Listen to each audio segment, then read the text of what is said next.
Welcome everybody, Blue Collar Startup. I am your co-host, Mike Nelson, here with co-host, visionary and founder of Blue Collar Startup, Derek Foster. What's up, Derek? How you doing, Mike? I'm doing well.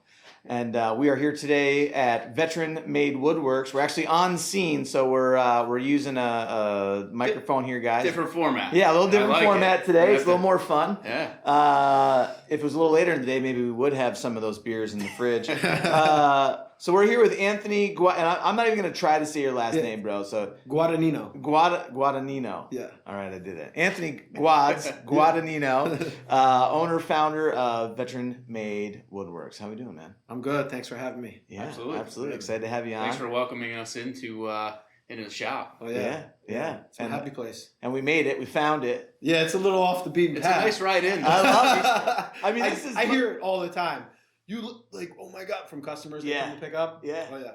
I mean, I love it. I mean, well, again, I live on a farm, so I love farm country. Like the more remote, the better. But I was like, look, I thought we were across the street. I'm like, shit, man, I don't know if I got to drive up this driveway. I went by it and there's a black Tahoe behind me, and I pulled off to the side because I saw the little sign there, and he pulled up next to me. He goes, "Hey, you okay, man?" Was the older guy? Yeah, older guy. That dude. We'll talk offline about that guy. He's great. That's he's a great guy. He's looking out. Oh yeah. Good guy. That's great. Yeah, That's another great. Marine. Oh, okay. Oh yeah. This road's great. Nice. Yeah, North Pole Road. I mean, dude, this gets a little fun up here. Christmas every day. Yeah, that's it. Yeah. So why don't we go ahead and start off with, give the listeners a rundown as far as, who you are, your company, what you do outside of this business, and just tell them a little bit about yourself. All right. So 40 years old, been in the military for 22 years. Poised to retire here in 18 months. Thank you for your service. Thank you. Appreciate it. So pretty much really active guy, very hands-on. Was an infantry guy in the Marine Corps, and learned how to work real hard. Deployed in 2003 to Naziri, Iraq. So my whole idea was like to be like I was a football guy. I always played football, and I was like I knew I was going to go play. And I'm 5'8", like what am I going to do? So I decided to join the Marine Corps, and that was a great thing where I got to really learn how to work hard. But at that point in time, when I was done with that, I started a family and wanted to move back home. Being a Marine, you're all over the place. So joined the Army. So I've been working for recruiting in various different positions for the last 16 years.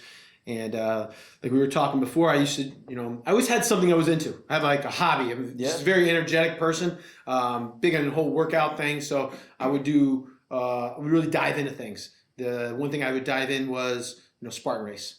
I ran so many Spartan races, did all that, and it was like always had something I was into.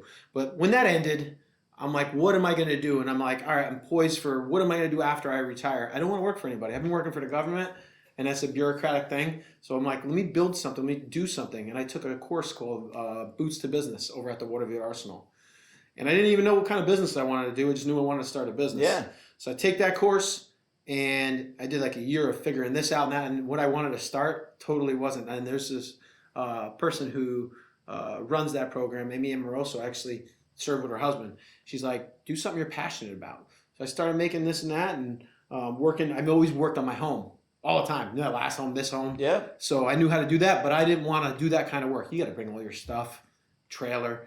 I want to make something that somebody likes that has some meaning, and it leaves too. Yeah. I don't want to go back, I want to make a product that leaves. So my buddy helped me do my dining room floor. It's a wood floor, and him and I went to Iraq together. He's a Troy police officer, and he lives down the road. He's like, he didn't want to take any money. So I made him the first flag. And boy, has it changed. Did you make it out of the flooring that you had? I did not. Over? No, because that I thought that you were going to tell me. I'm like, man, that's badass. No, the flooring's wouldn't be able to be painted. So it was so heavy. I think it was oak. Got it. Yeah, it was so heavy, and it's come so far since then. But he still got it. He hanging it up, like it's a sentimental piece. So we go from there, and then I start make one thing, and the next, and the next, and this thing evolved. And then one day I'm like, I'm pulling the trigger on this. Yeah. Well, let's do this, and I felt right. And since I had that book, it was like a year after I took the course until I started. I filed everything myself, just followed the instructions they gave me. So easy, just like the military. They just tell you what to do, you follow it. So I did that. This became my life a little bit for a while. So Yep. when you say what I like to do, it was really consuming. I got a little better of a handle on it now. But we grew. We started on Etsy, and Okay. then we got. I think we're on our third website now. Yeah. Started in Squarespace. I think after that, so we changed a little bit and moved, and now I mean we sell them coast to coast in the mail. Obviously, with COVID, we didn't do events for those years, but we go to like 8 events a year, and that's a big thing. Like you said, like I can't go do a race anymore because on the weekends, Right. like I'm gonna go to an event and try to make some money and whatnot. So How many signs you bring, or how many flags you bring with you when you go to? 150. Woo! I've never sold 150, but with the one time I just went to the Great American Weekend down in Goshen, New York. Yeah. Sold 71. Wow. What a cool experience! When I go, I have these walls that I set up. It's very labor intensive, Yeah. but it looks great. And if you go to an event like that, and you sell that much. Not only do you sell and make money, but you get inspired by these people. Oh yeah. That's what I like. Like, 'cause people always say, "Oh, I'm sure you get a lot of police and military." No, I mean we do, but our main customer is that patriotic American. And when we go out there and see those, and they come talk, whether they buy or not, it's very uplifting. Yeah. So that's good. Others, some not. Sometimes Right. I've done some events that was like Albany Tool Fest. Not a good idea. Right. No, like I sold 4. Right?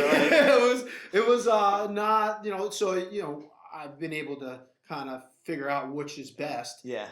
Like one coming up is the Bro Show, which is over by. Yeah, I saw a thing on So, Facebook about I've that. never heard of that. actually. What is it? It's brand new. So it's run by the people Okay. who did the Women's Expo. Yep. Okay. And they were like, "Oh, guys are complaining so much, and we want to do a bro show. It's going to be all this cool guy stuff. And unlike the Women's Expo, women will come to it where guys won't." And I'm like, "Absolutely. I think you're going to have everybody all encompassing." So They're good people. I know Mariah and her husband. Right, that's what I dealt with. Yeah. They're good It's- people, and they know what they're doing. They So put on things good like stuff. that. So though on the weekends, we like to do that. We would sell anywhere. Obviously, like I said, because of COVID was down, because I didn't have those events. Anywhere from 650 flags a year to like 900. Okay. Kind of depends. That's the volume. Yeah.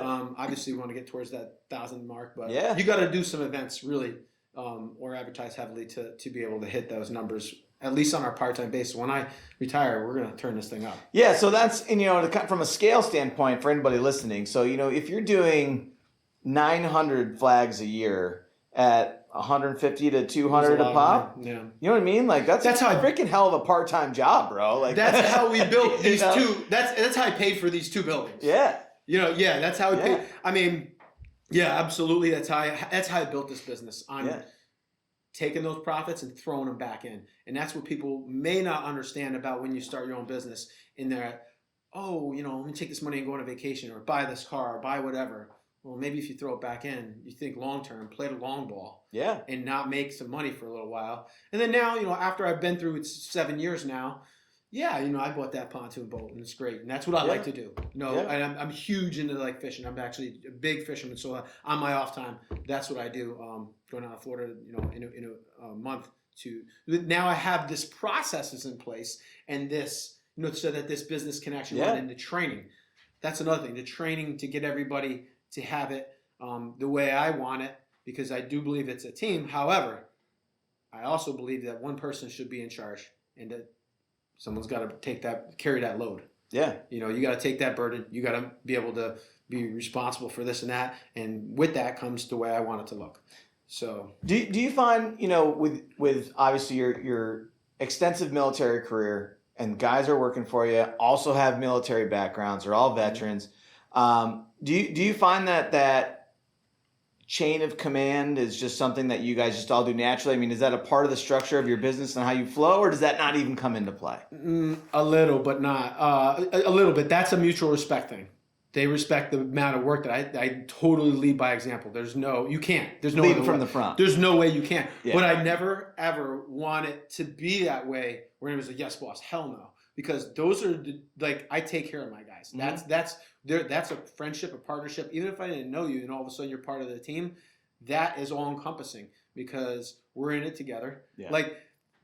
That's one thing that I think is a metaphor that we use totally in this business, we use in the military, and we should use in the civilian world. We draw our strength from the person to the left and the right of you. So one guy on the top is you're only so good. You know, you need to lean on your left and right. I'm human. I have days where I don't want to work. I'm disciplined. I'll be here. This is my baby. I'll be here. Right. Sometimes I'm not mentally here, and that's when, you know, I'll do something else or whatever the case is. But you have to rely on that person to the left and right. And if your average person would probably do that a little more, you might be a little better off. Right. But that's one thing I have learned there. And the hierarchy of who's in charge and whatnot. You know what that means? It doesn't mean anyone works for me. It means I work that much harder, and I do every single day, and they see that. Yeah. And that's it. Because they're still, like I said, you know, they all have other jobs. They're part-time here, and they want to come here because they enjoy it. They believe in it. That's the other thing. We're making stuff. Some of the stuff here is deeply sentimental. Mm-hmm. Some of it's not. Some of it's cool stuff and whatnot, but some of it's for someone that was passed away, a memorial, or whatever, like a Gold Star family. So you got to put that kind of emphasis on it, that quality control, all that stuff. Yeah. You know. You want to explain Gold Star family for the listeners? Oh, Gold Star family is when someone was killed in combat. You know, the family members, a Gold Star mother, a Gold Star father. So that's a big deal. We take that super seriously. Just in my everyday military career, you know, you take that super seriously. Those families are coming to us, or anybody coming to us to honor somebody, and you're giving them, you know, a product in return. You have some pride in it. Make sure that's right. And we take that seriously, but we also have a lot of fun here too. So it's not all seriousness. It's a lot of fun and games. Fun's good, man. Yeah. There's that. If you can have it. Keep it light. Yeah. As much as you can. Somebody starts new, you know, they have no choice. I got that when Elon Musk put out the not a flamethrower. Mm-hmm. That was a total business expense. We get that. Any new guy that starts got to use the flamethrower. You know, like, Did I tell you that I tried to find one? I tried to buy one. Oh, They were yeah. like, it's right there. They were like, It's right there. It's not. It doesn't have the. Oh, yeah, it's totally dirty, man. We need to clean oh that. my god. Yeah, a little I right. tried to like maybe a year. They were like $500 when they. They came were. out. It was. I said whatever. I knew it wasn't gonna last, so I'm buying it. Oh my god! I tried to buy one like Yeah. maybe a year ago. I was getting on. I'm like, not a flamethrower. I'm like, I want one of these flamethrowers, man. Yeah. And you can't buy them anymore. You can't get them. I got it. So you take one of those blue cylinders, you got it, and it's awesome. It does not work when it comes to like functionality, because we torch the flags. I use a roofing torch for that. It don't work for that. It's totally for fun. It's just a showpiece. It is. It's great. But I brought it out on the boat and to the docks. I think it's amazing. On 4th of July, yeah. They're like, "What's this guy doing?" No one. If you know me, you wouldn't be surprised if you knew me. Yeah. But yeah, totally fun. Yeah, that thing's been out. I think that was on Sagadaga. Yeah. Whatever. It goes wherever. That's wild. Yeah, it's fun. It shoots out a little bit, and it doesn't last long. So whatever. Goes through a canister pretty fast. Yeah. Yeah. Whatever. You don't care about the canisters if you're going to use that. How far does the flame go out? Probably like 4 or 5 feet. Does it really? When it first starts, then it's gonna. And then it trickles down. Yeah. A lot of fun. That's amazing. So yeah. Those will be selling on eBay pretty quick. Or... I'm never getting rid of that thing as long as it works. I couldn't find any. I like Googled and was searching around. I couldn't find a single flamethrower for sale. I was like, man, I'm gonna have to make my own. Maybe you can let Mike borrow it for a weekend. Yeah, let's have at it. We gotta clean it up a little bit. I could see It's if got it's You know what's on funny? You know what we needed it for was at the house. So Kristen doesn't want to use what's that freaking weed killer? The toxic shit there. Yeah. It like gives you like blood cancer and all this other stuff, right? Yeah. So she's like, she didn't want to use it, and because we're growing food and all this other stuff going on, the animals, and so I was like, well, we can burn the weeds, and we got weeds like crazy, and then I was like, how cool would it be if I had one of those Elon Musk flamethrowers and I'm out here? I think you'd be better off with the roofing torch. Yeah. That's what I do. That's pretty much what we're going to. So.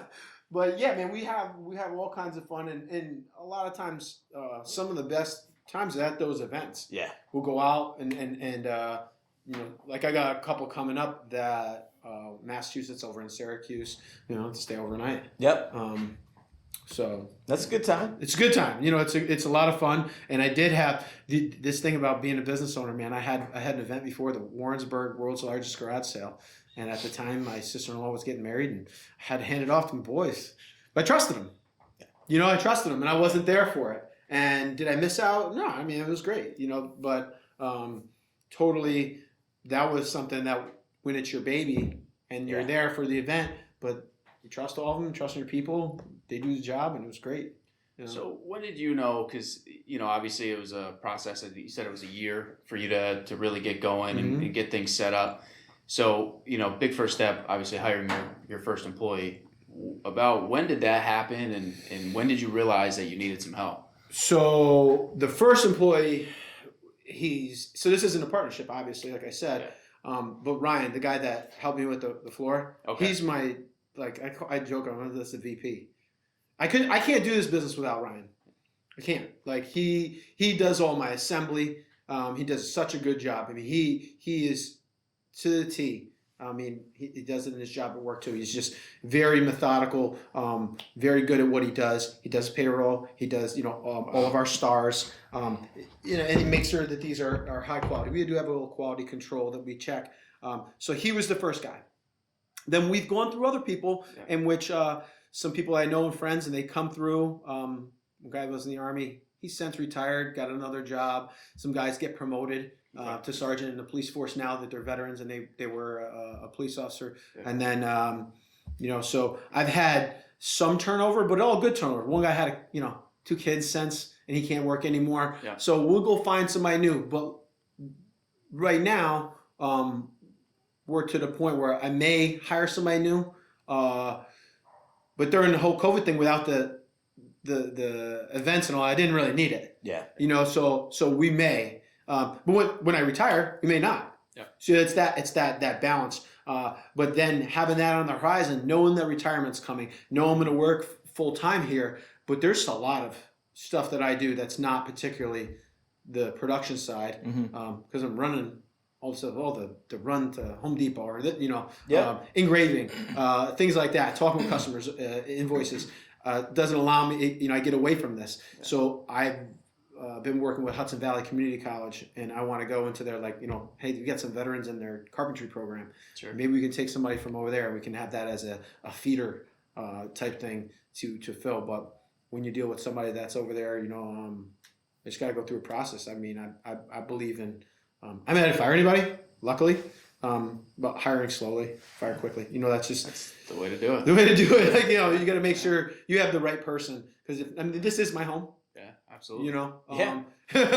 So I make sure. Well, we haven't crossed that bridge where we had a problem, and I'm pretty good. I mean, I hired people for a living for the Army. Yeah, doing it every day. So I have a pretty good judgment, I would like to say. But we'll cross that bridge, and I'm definitely going to need help. I tell you what, there was a point in time when I was like, oh my goodness, this blew up. When we started getting orders of 20 flags, 35 flags in bulk. And that the first order of 20, that was from a Trump super PAC. Wow. It was wild. No kidding. So cool, man. And I'm like, and it was, the guy found me through Etsy. You never know where these people are going to find you. Yeah. He wanted 20 flags, our old tattered, and he wanted them all individually packaged, which was the best way to go without damage. And he wanted them for their Christmas party as a thank you to all the $1 million donors. Wow. So I got one hanging over in Trump Tower. I got one hanging over in, we were invited to the Christmas party, and where we actually ended up presenting one to Don Jr. at night, which was awesome. Oh, yeah. Wow. We were supposed to do it to Vice President Pence at the time, and he was moving through and busy. And it's funny, they're like... Nobody likes that guy anymore. I know, right? Yeah. dude, yeah. Well, the funny part was they're like, hey, I had to go through all this nonsense going down through there, which was fine. But they're like, hey, you're a recruiter, right? You public speak? Yeah, why? They're like, you want to say the Pledge of Allegiance before the Vice President comes on? And Brian was like, I ain't doing that. And I said, I'm definitely yeah, hell yeah. So I went and did it, and it just didn't look nobody in the eye. Don't screw this up. Don't screw this up. Looked at their forehead. I knew what to do, but I did it. Didn't screw it up, and we had one hell of a night. It was fun. Met all these people down there. Just nothing but patriotism. And then that was a day that Don was on Capitol Hill for 9 hours. He had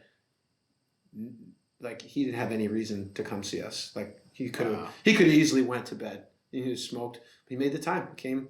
We gave it to him, and that's just the first batch of 20. I mean, we've done fire departments where we've given out, or sold 35 of the same flag, all engraved. Yeah. Challenge coin holders to Hawaii every year. This guy, Lieutenant Colonel, there's a lieutenant colonel. He's a battalion commander out there, and he orders challenge coin holders for every single one of his people the PCS. So, I mean, how motivating is that? Yeah. And you got to ship in Hawaii. Yeah. 25th Infantry out there. So those big orders is great. I mean, like, to be able to do stuff like that. So we needed help. There's no way I could do that on my own, and I had to constantly ask her. But I'm very cautious. I wouldn't ever ask via our Facebook page. You get bombarded. Mm-hmm. I think you got to really seek somebody out. This is unique, and I also don't want somebody to come in here and replicating it. Right. Sure. There's other people doing it, but I don't know if they're doing it this process in the way I've streamlined it. Yeah. There's got to be trust. Yeah. There's always that. Are you training your next competitor? I've had it happen. Yeah. I think we all have, to be honest. Yeah. You know. Yeah. It's I actually, back in 2017 or 2018, we lost almost $200,000 worth of business overnight, and I was like, "What? I don't understand what's going on." I called these clients up. I'm like, "Hey, and it was like 4 clients. You know what I mean? So it wasn't a huge number of clients, but it was just they were higher ticket clients, and I call them up. I'm like, "Hey, well, I just saw that you're ending your contract with us. What's going on?" And they're like, "Well, honestly, and it was my fault because I wasn't keeping my eye on the ball tight enough, obviously, right?" So they're like, "Well, we're not getting what we should be getting, and the quality of work's gone down, and blah blah blah." And I was like, "I don't understand. I got so and so who's on top of this shit. He's my right hand dude." And then I went to him "What's going on?" And he was just like, "Oh yeah, I don't know." And I'm like, I can't even afford to keep. I got to let you go. So I had to let this guy go.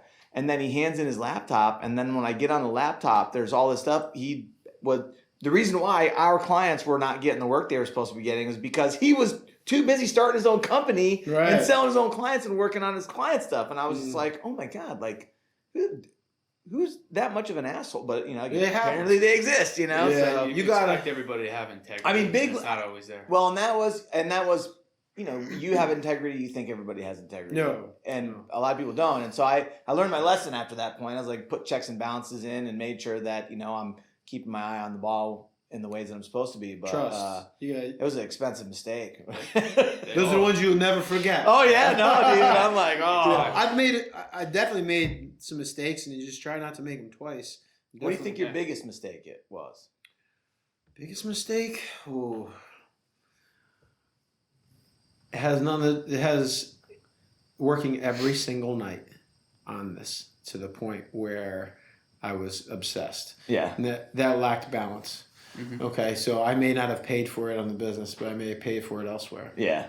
That's my biggest mistake, if you want all honesty. Yeah. Because I've made mistakes here about that, but I would say the mistake of working here and neglecting everything else. You have to have balance. That's the way. Because I'll make less money if I'm going to have better balance and better family life and better overall. I happen to work really well. I think my superpower is to work well in chaos. Mm-hmm. Literally, maybe that's what the military's done. I've been able to wear many hats and multitask like crazy. But there isn't. The piper's got to be paid. Yeah. No matter what. Yeah. So something's gonna give. You pay your taxes in some form. You do. So when what is it? My father's been saying it to me for years. He goes, that stepping in shit come out smell like roses you got going on? That's gonna run out one day. It's the truth, man. It hasn't yet. But I told you about the boat. I'm gonna sink the damn boat. Yeah. Guess what? I came out smelling like roses. Well, one day it's gonna run out. Yeah. So I would say that I've made some mistakes, and you got to learn from them and just try not to make them twice. If you start making the same mistakes twice, you got to look in the mirror. Yeah. Because you're the one accountable. You're in charge. Your name's on the. If you're running the place. I was just listening. You guys, you know who Andy Frisella is? It's one of my favorite podcasts anyway. Real AF. You talk about really? Yeah. So you gotta check it out. You love this guy, right? Yeah. So I just listened to his podcast this morning, and I think it was one of his newer ones. He had the most popular entrepreneurial podcast on the planet called MF CEO for years. This thing was number one. He's great. He's, first form. Okay, yeah. So anyway, he was talking this morning on the show that I was reading. He's like, he's like, listen, here's what it is. You just keep doing stuff. You keep making mistakes. Just don't make them twice. Just like you're saying. Sooner or later, you've made all the mistakes, and you'll start doing shit right. But it's, you just. Oh man, you gotta make it out the hard way. That's funny you say first form. I believe in that. Like when it comes to health and all that. Like spar race, all PT. Like working. Like I made time today to go. I didn't go to metabolic. I went to. No. I didn't make it this morning. Things didn't work out that way. But I went over to RPI and ran those stairs 10 times. Did you really? Yeah. That is a driving factor in how I can still perform. I'm working during the day, my regular job, single dad, and I got to put in 3-4 hours a night here. How am I going to do that if I'm not in shape or have some resemblance of being in shape? You know what I mean? Like there's no way that you'd be able to do that. Yeah. There's no way. So you have to be able to perform at this level and constantly go. I got to be focused on that. Take care of your body. Like that's a lower level military thing that we get away from. Yeah. And so I have all kinds of fun with it. I used to put on my veteran-made gear and run the turkey trot with the flag in Troy. Things like that. Absolutely. I think people in the community, and especially being here in Troy. I mean, our logo is Uncle Sam. We're located where the real Uncle Sam was in this patriotic town. So not everybody knows that. We get orders from California. I'm sure they have no clue. Right. But people here do. So I think that's a big deal too. It's amazing. It's funny that you're saying that because we're going to actually be having Matt Phelps, the founder of Metabolic, come on and do a content piece about physical fitness and man, keeping yourself sharp, mentally and phically. So him and I don't know if I told you, I've done a bunch of work for them. Okay. Now they've since changed everything in their look. I made his dining room table. Their front desks. Oh yeah, Matt's great. That. Yeah, I think in the next couple weeks he wants to shoot, and I'm gonna bring him over here. We're gonna go blow some stuff up. There you go. Yeah, so that's awesome. Might as well take him. Yeah, let us know when you're doing that. We'll get the flamethrower out. yeah. Anybody asked me to some slow-mo stuff. I want to blow something up. I was like, oh. And it's funny. You know how many cops are there? And he didn't ask them. He asked me because we're gonna have some fun with it. Yeah, absolutely. Yeah, because blow some stuff up. We're out in the country. I don't really do it. Yeah. You don't do rules over here. No. As long as the neighbors are good with it. Yeah, we're good. That's all woods over there. Yeah. So I'm glad you're having him on because he's amazing and his product is amazing. Yeah. And I go every day except today. 5 days a week. 5 days a week, and it keeps me. And then it's funny. The one area where the heaviest stuff is. Yeah. The two rows. Yeah. A lot of people it's a lot of over 40 right there, 40 and over people. Yeah. They love it. And I definitely think, that if you're going to be your best and in any role that you're in, being in your best physical shape is very important to that. I think anybody listening, if you're not doing something to maintain your health, and then you're just missing out. Because I you think about all the stress we deal with as a business owner. Like you're saying, you're the calm in the chaos. Your superpower is being able to be calm in the chaos. And I think in order to be a good entrepreneur, a good business owner, you have to have that quality. And if you feel like shit because you're not healthy, how can you perform at your best mentally if physically you're just a big mess, So I think that's huge. You just ran a Spartan race, didn't you? Yeah, Killington Beast, yeah. I think you went up and down 4 times the mountain? I've done it twice. Well, they switch it up every time. So this time, I was out there for 7 hours, 48 minutes, and 26 seconds. Mm-hmm. And we were the 43rd percentile. Mm-hmm. Wow. So to put it in perspective, right? So we were better than 60% of the field out there. And I'm telling you, they kept sending us on death marches. And it's the first year where normally they do one death march from the bottom of the mountain to the top, and then a bunch of lateral and up and down and short ones and all this other stuff. And they did, I don't even know how many times, to be honest with you. I remember one time I went up 4 different times. It was definitely all of 4 times, maybe a 5th time. And it was, it was rough, dude. It was pretty nasty, but got through it. I'm gonna do the ultra next year. Nice. You're doing the ultra? Badass. Yeah. I've never done. I did a hurricane heat. Yeah. Oh, did you really? I did. That's a 24-hour race, right? No, 12. 12? I did it 12. Yeah, it was sick. It was in Massachusetts. It wasn't on Yeah, so all that stuff I think was mentally preparing me for what I was going to deal with here in this business. Well, that's the reason why I'm doing it too, man. It's just, I'm just trying to get myself as mentally tough as I possibly can, because I got some huge goals in my business right now, and in order to, and if I'm going to attain those goals, there's no way I'm not going to be able to do it unless I'm the most mentally tough badass motherfucker that's out there. Absolutely. We'll bleep that out. So, so I was like, so my whole plan was this year was kind of getting myself back into racing, because I used to do a bunch of Spartans, and then next year I'm going to do the Ultra, and then the year after that I want to do World's Toughest Mudder. Oh, I've never, which is a 24-hour race where they give you get a loop, a tough mudder loop, and they send you around as many times as you can do it in 24 hours. So that's what I'm trying to build up to, because I'm like, if I can do that, then the other goals I'm trying to attain my business will probably be cakewalk. Well, so. you hit the nail on the head, because you're going to come across this stuff, and that mental stress I think sometimes is worse than the physical. Oh yeah, because you're like, how do I get over this? And you can't get over it within time. And us type of people, I want to fix a problem now. Yeah. Like I want it done now. And so when I did that race, there was a guy that was in the Marine Corps that was running it, and he saw my arm, he saw my tattoo. He was like, "Oh, you're Marine." He goes, and after a while, he's like, "I know I'm not going to break you." He was, "I've tried." Like, and that was a big moment, because I'm like, yeah, I'm not going to break, and that means that now I'm going to persevere, because these challenges, they're all different no matter what the business is, but they're hard. What's this challenge on wood right now with it being so expensive? Yeah. My margin is not what it was before, so I'm not making as much money. That means I have to find a way to make more volume or something. There's got to be a will. There's a will and a way. Yeah. There's these solutions, and you can't come up with them on your own, but you got to be mentally tough, and you got to be humble enough to listen to other people. Yeah. And I think that's the other thing. You can't just be, this big, I can do it all on my own, because you can't. A lot of our stuff that we've made and that we'll keep here is either customer or my guys come up with it, which is awesome. Mm-hmm. So you to be able to listen to them and roll with it. Mm-hmm. I'm just a decision maker here now. You know what? That's a good idea. Or I don't know. Sell me on it. Yep. Whatever the case is. But I think to be able to do that, that's where I drew a lot of those experiences, by having those races. And you don't think that it's connected. It's all connected. This is, for me, maybe it sounds like for you too. 100%.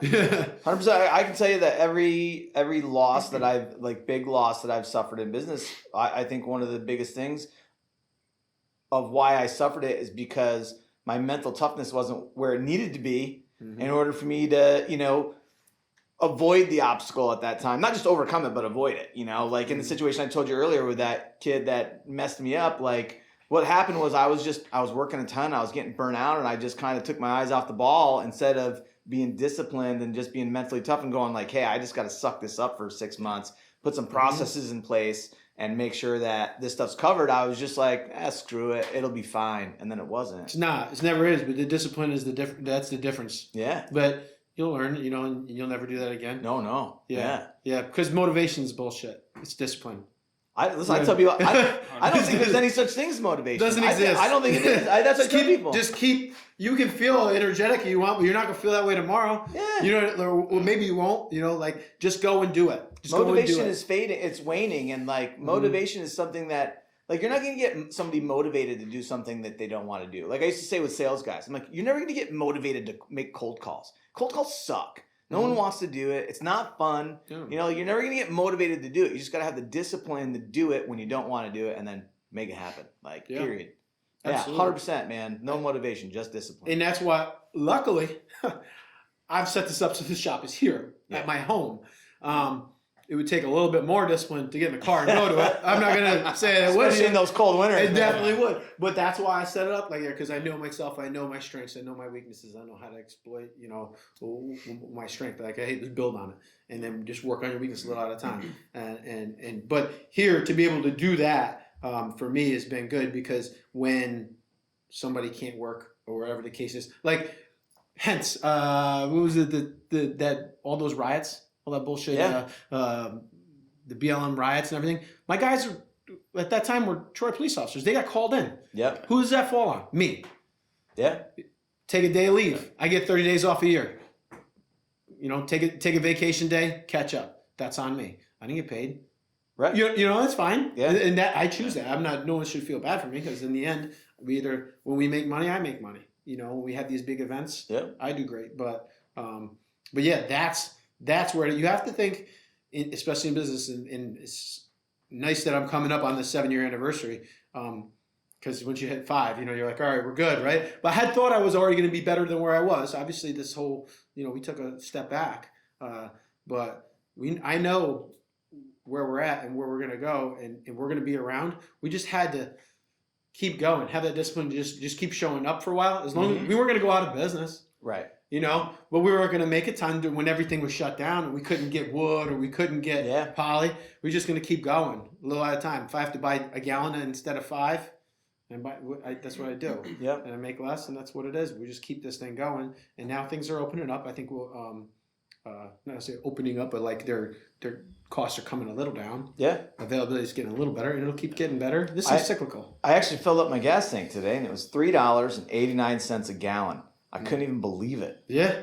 Still a long way to go. I mean, long way to go. It's crazy. I almost did a jig in the parking lot at Stewart's. Oh, you're man. excited over nothing. You shouldn't be excited at all. Because it was I was like, it's not $5 anymore. I know, yeah. You should be I should still be pissed because it's $3.89, but I was like, oh man, it's not going to cost me $300 to fill up my gas tank today. Yeah. That's great. Absolutely. But costs have come down, the point being though. A little bit. So we're getting a little bit, you know, where we can get a little headway, and then that allows me to do different things. That little leeway in financial stability gets you, you know, hey, well, now I can buy that enclosed trailer, or I can buy, like, I'm going to need, I don't know if the enclosed trailer, it's probably the answer right now. Like, when I start going to events, right now I take 2 trailers. How inefficient is that? Yeah. You know, because I set up 4 walls. So I have my own little storefront. And then I have these crates that I built, and then everything I sell is big. So I set it all up. And it's labor intensive, but in bringing 2 trailers, 2 trucks, 2 gas tanks. Yeah. You know, so you want to bring one, all inclusive, just 1 trailer, and that's it. Or is the answer a box truck? You know, or I don't know. I don't know the answer to that question. I mean, box trucks are nice too, man. They're nice, big, beefy tires on those things. I know, but there's a big dollar difference, you know. Yeah. So we'll see, but these are the things that people don't realize, and I get. You know, I never react emotionally to anything. I try not to. But it's funny when they're like, oh, man, you're retiring soon. You know, I wish I had what you had. Well, you weren't willing to do what I did. Right. You know, you weren't willing to think about that because that's some serious thought that I had no clue that would. When I first started this business, I didn't think I would be buying a box truck or a big trailer. You know, like these are things you don't think of at first. Yep. You don't think about the heating source having to have a clean air intake because you got poly and fumes in here, and you don't think about that stuff, but you figure it out as you go, and that's that problem solving. On to the next one. Yeah. And if I have no problems and there's something wrong. You're not moving fast enough. No, and it's funny you says fast enough because I think because he's a machine. Who, me? Yeah, this guy is a machine, dude. He talking about moving fast. Like if he's got tasks to do, he's like, I'm like, oh, I can't keep up with him. Well, you know what the problem is, and we never say no, right? So if somebody approaches you with a project or something that you know they want you to take on, the answer is always yes, and then you figure out how to do it. Yeah. You know, and that's what it comes down to. And then of course you make your mistakes along the way, you get better, but that's the only way. You get out of their comfort zone, you get better. Well, that's speed. Speed here is huge because when somebody sends, and that's the beauty of the technology, and I'm totally not a technology guy. Like, I can work an iPhone, it's great, okay? But, like I said, I'm just a carpenter and an infantry guy, but I've been able to use speed by using that phone. And answer emails immediately. Yeah. Immediately. Because if not, what are you doing? When you email a company, what are you doing right after that? You're probably looking at another way to get it faster. Or another competitor. Right. You know, it depends on if it's something you really want. Yeah. So like, if someone sends in an email to me and I hear my phone go off and it's 9:30 at night, should I answer it the next day or should I answer it right now? Well, I'm gonna answer it right now. Yeah. You know, and that goes a long way because then they're like, oh, wow, this guy's working right now? Not particularly. I'm sitting at home or you know, whatever the case is, but my phone went off and I saw it and I choose to answer that. And that's the speed part. So you say yes, figure it out later. Yeah. You know, and here sometimes we get a little oddball request that I say no to. And the reason I do say no to some oddball requests is because I do have a product line and I do have something I stick within. If I start taking something on that's a little You're talking about custom stuff. Custom stuff that's out of my league, or I'm gonna have to figure out how to do. Well, that's gonna take away from the volume here. So I'm very careful about that. If someone wants, like, I want you to make me a dresser with drawers and all, I'm not doing it because it's not what I do. Would you have done it 5 years ago? Yeah, I did. I did 5 years ago, and that would take away, like, these flags are a unique item, and if they're engraved, they're always on a time constraint, like always. So if I take away from that, that's bad. So you got to figure that out on your own. Well, I ask it because I just know that I think that people hear someone that's been in business for 7 years saying no to work, or 10 years and saying no to something because it's not a fit for what their business systems are now. But if you asked any of those people, like, hey, 5 years ago when you weren't, would you? And they were like, well, yeah, I said yes to everything because, and I think that's important for some people to understand, depending on where you are on the path or how long you've been in business. Like, for a lot of guys and girls that are young, and you got to say yes to everything you can. You got to get money coming through the door. You can't afford to say no. You're building. You're building. So at first, absolutely, but then I've learned over time and experience, there's nothing worse than not being able to deliver something. So that's bad. So I know my limits. If I can't deliver it, or I know I'm not confident in it, and I've never done something like that before, or if they haven't, they know that, hey, like if I build a river table, tell somebody, like, this is 30 days minimum, just so you know, because my main product is the flag. So and they are a river table. It takes a while. So as long as you can be upfront with your people at first and be honest and let them know, hey, this is where I'm at. I've made some beautiful river tables and cool stuff like that, but it's always after this is done. And you let the customer know. That's the way it is. And most people, if they're that involved in it and they want it, great. So I know we're doing that with some of our video production now. So it's just where like, yes, we do video. We don't do the TV commercials that we were doing 5 years ago. We're just not. It's not part of our real active portfolio. We do a specific kind of video now. We can do them well, And it's like, we can do it, but here's the disclaimer, like, up front, like, we can do it. We'll be a little less expensive than, say, going over there, but they're set up better for it. It's why they cost more money over there. Right. But, Right. So I try to stick within our product line. To then move, but that's experience and learning. And like I said, made some mistakes and pissed some people off by accident, well, you know what they say, right? Experience comes from making mistakes, and mistakes comes from bad judgment. Or what is it? Good judgment comes from experience, and experience comes from bad judgment. Oh, that's what it is. Yeah, definitely. You piss somebody off by, I can do it, and then I had to make the same flag 2-3 times, or whatever the case, some wild stuff. So I know my limitations now. Do you ever stop and look back and see how far you've come? Really in recently, because your brand it's everywhere. The logo's awesome, by the way. Thanks. And people, I think, they look at it and say, oh, it's quality, right? It's the reputation that you've built. Do you ever stop and just say, hey, I doing something did, cool here? Recently, I did, and that was so I do overlook that sometimes, and recently that happened, and it happened at Riverfest, where I wasn't a particularly good showing.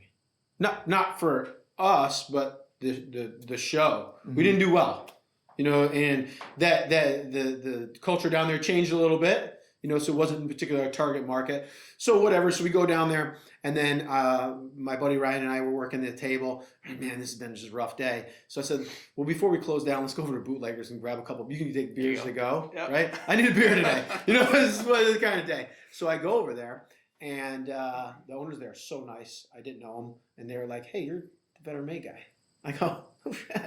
Like, you recognize me? No. I didn't just got recognized. I did, yeah. And they and little did I know, they have one of my flags up above the bar that they bought online. Had no idea. I don't go out drinking like that.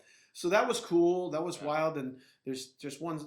I go into a bar or a restaurant, usually it's a restaurant, and boom, it's up. And I'm like, that's so awesome. That's cool. So yeah, I would say that I've looked back and see what we built, and it's humbling. I always stay humble, stay hungry. I tell my son that all the time. Stay humble, stay hungry. Don't, because if you're the one making the biggest noise, maybe maybe you're doing that on purpose. You got to stay grounded because hubris can be a killer. Let's be cognizant of that. Yeah.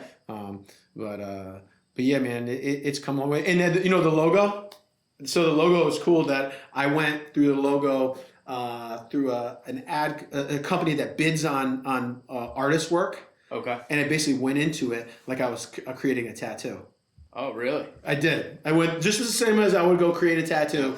I created that through an artist and and paid for it that way. And there's that logo with Uncle Sam. I wanted to have a cigar. I'm a cigar smoker.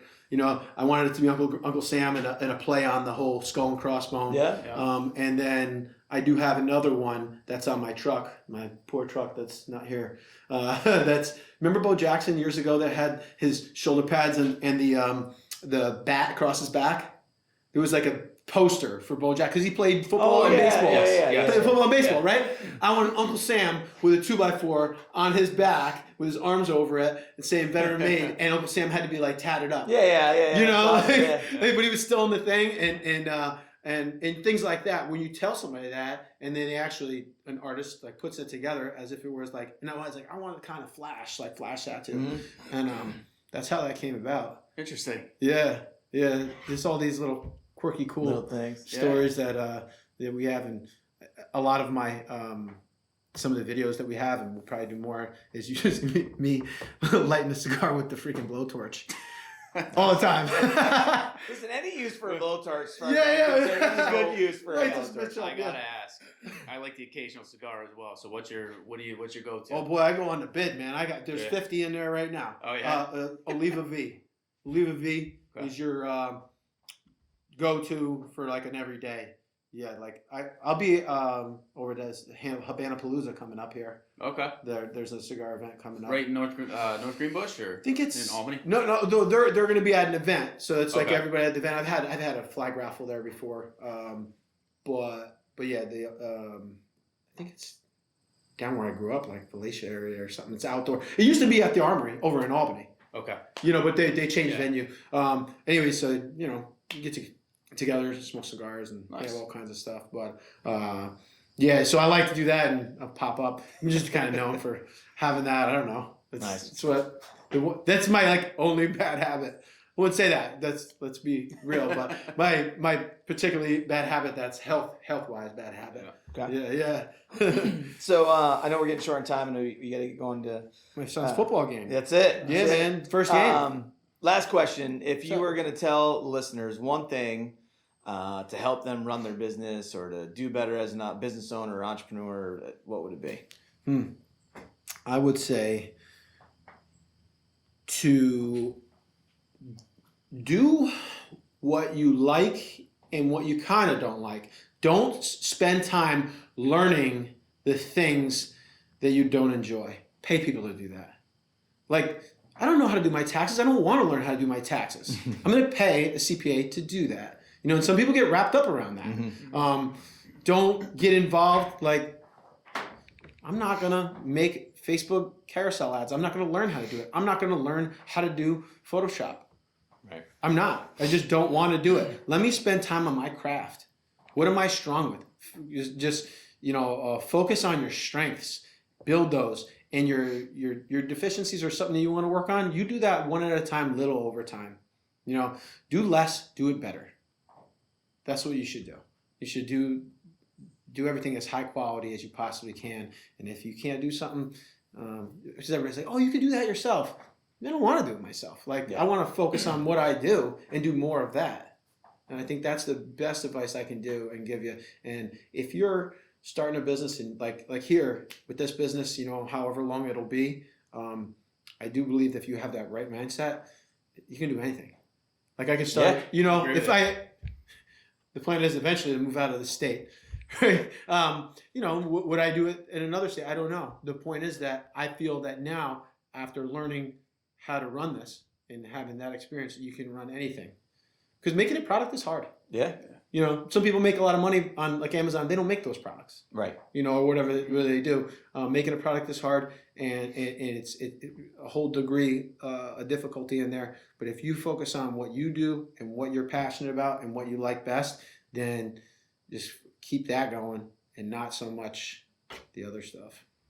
Awesome. Yeah. Well, thanks for being on the show, man. We really Thanks for appreciate having me. I had a Listeners great want time. to get a hold of Thanks for you your time. and purchase some of your products, take a look at what you got. Where can they find you? So you can go to veteranmadeny.com, at veteranmadeny on Instagram. We also have our Facebook page at veteranmadeny.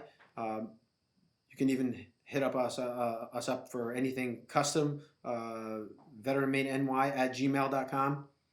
Anything like that, hit us up. We will be at country folk art craft shows out in Syracuse and in Sturbridge, Massachusetts, and then also at the Bro Show here. The Bro Show. The Bro Show on November 12th and 13th on Veterans Day weekend over in Schenectady at the a convention center there for the casino, in which you would not know that you're in Schenectady, by the way. Yeah. It's beautiful over there. So I'm hoping for a big turnout for that. I like that. It's pretty cool. Normally wouldn't just put one out there, but that's going to be different. I think it's going to be fun. Yeah. So, Awesome. Yeah. Thanks again for having us. Thank you. And thanks for listening, everybody. See you next time.